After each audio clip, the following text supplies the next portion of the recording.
It's December and I've come outside to tidy up the buddleia. It's too early for its full prune, but we need to reduce the height of it so it doesn't rock in the winter gales.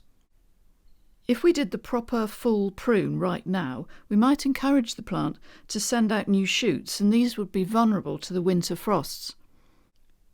There's no particular skill to this, just remove about half the height as neatly as you can and then stop. So now it's March and it's time to get back to the buddleia to give it a proper prune.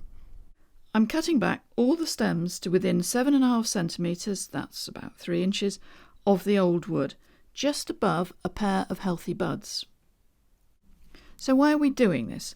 Well, we want to encourage long, strong growths that will give us large flowers in late summer. And we also need to keep the overall size of a potentially large shrub like this in check so we can manage it better. Some of these growths are really very thick and I need the loppers. Others are much easier to chop off and a pair of good secateurs will do. While we're doing this, we must always remember to remove anything that's dead, diseased or dying, or just looks a bit feeble. If you don't treat these late flowering deciduous shrubs in this way, you'll get oversized, leggy shrubs with weedy flowers. And here's the finished article. Fast forward to July. You can see how many long, strong shoots have developed from that seemingly harsh pruning in March. We've got lots of flowers of a good size, just right for bringing in the bees and the butterflies.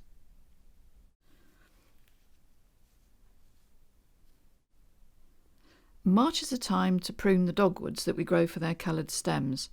This one is Cornus sericea flavoromea, but you already know about Cornus alba and some of the others. So why now?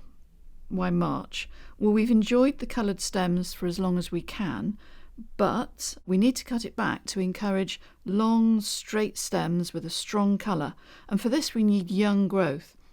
Old growth is often dull in colour and very twiggy, and ultimately the shrub will just get way too big. This technique is called stooling.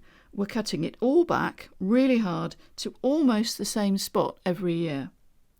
In the first year, I would have cut all the stems back to about 7.5 centimetres, about 3 inches from the ground. It looks really brutal, but that's the way to get the plant started.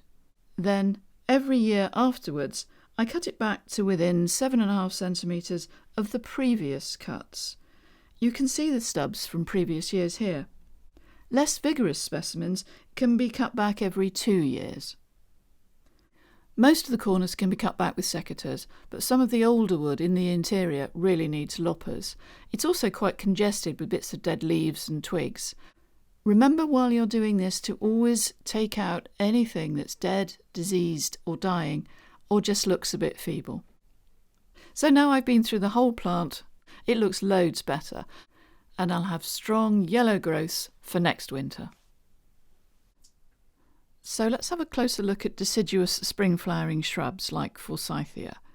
This is Forsythia cross intermedia linwood when it was in full flower in March. So the time to prune this deciduous shrub is immediately after flowering, and we can see now just how covered in flower it was by all these dead, wizened, withered little bits that are stuck on the boughs. The notes say that with Forsythia you should cut back the flowered stems to strong buds low down in the shrub. Also reduce any remaining very long stems by 1/3 of their length. And each year aim to remove about 20% of old wood right down to the base. Well, so far so good, but what does that mean in reality? When we're faced with a shrub like Forsythia that's been covered in flower, it can be really daunting to work out where to begin. And it's also quite hard to spot some of the new growth. However, as with all pruning, the way to begin is to take out anything that's dead, diseased or dying, or very thin and spindly. And once you've got rid of some of those bits, it's much easier to see where you're going. So here we can see a cut we made last year, and look at the strong, straight growth that's come from it. This shoot didn't flower this year, but it'll be carrying all of the lovely new blossoms for next year. So what does 20% of the old wood look like? Well, we've got about 6 shoots coming from the ground here.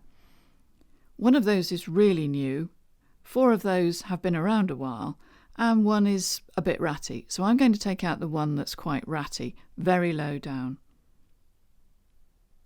And we can see adjacent to it, there's another old stem that could come out, but it happens to be bearing a really good strong shoot. So I'm going to take out the 2 bits on either side that are a bit rubbish and a bit feeble, and leave the brand new shoot, even though it isn't exactly right down on the ground. But remember that every year we'll be taking out one of these shoots, so we'll have a revolving programme, and eventually, after 5 years, they'll all be gone and they'll all be completely new shoots. So we're told we should reduce very long stems by 1/3. Forsythia has a habit of sending up, slightly randomly, really long shoots that can look ungainly if we don't do something about it. So I'm going to cut it down by 1/3 to a pair of strong buds. We cut it back straight after flowering so that it's got the maximum time to grow strong wood for next year's flowers. So here it is. A smaller shrub, it'll be a stronger shrub, it'll have good sized blossom, and it won't get out of hand. And here's the same Forsythia linwood 1 year later, at the end of March.